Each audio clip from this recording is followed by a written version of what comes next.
Welcome to Gourmet and Fun, a channel dedicated to sharing recipes that strive to make your everyday meal a gourmet experience, all without breaking the bank.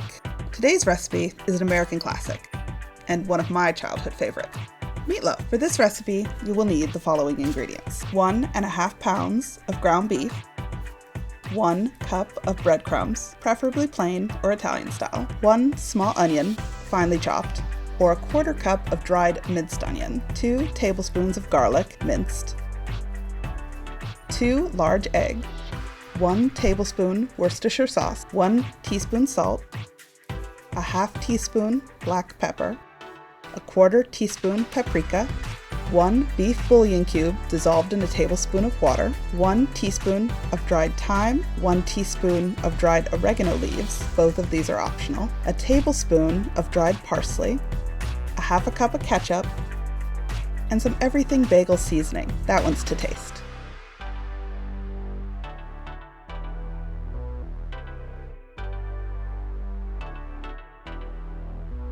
Step 1, we're going to preheat the oven to about 350 degrees Fahrenheit or 175 degrees Celsius. Step 2 is to prepare the meatloaf mixture.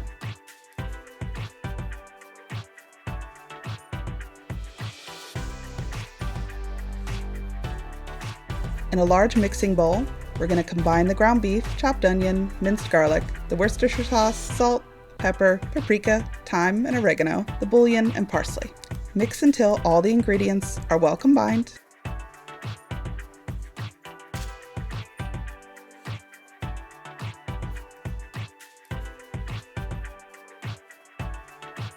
Then add the eggs and breadcrumbs. Continue to combine well, but try not to overmix. You could end up with a really dense meatloaf.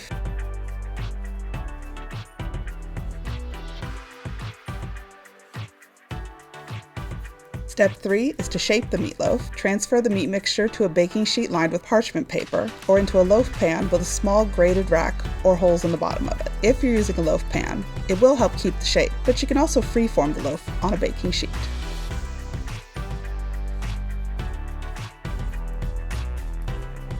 Step 4. Decorate the meatloaf. Using the ketchup, decorate the top of the meatloaf as desired.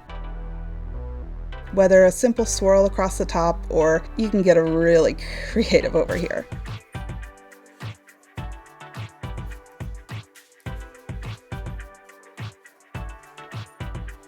Step 5. Bake. Place the meatloaf in the preheated oven and bake for 1 hour or until internal temperature reaches 160 degrees Fahrenheit or 71 degrees Celsius when checked with a meat thermometer.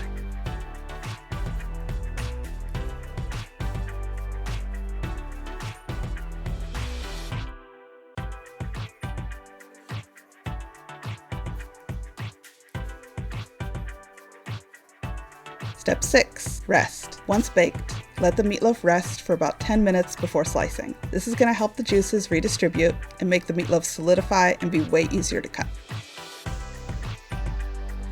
Step 7. Serve. Slice your meatloaf into 1-inch thick pieces. You can then serve with mashed potatoes, roast veggies, or whatever you happen to like on the side. If you enjoyed this recipe, please comment down below, share us on social media, give us a like, and subscribe to the channel to never miss a new taste sensation.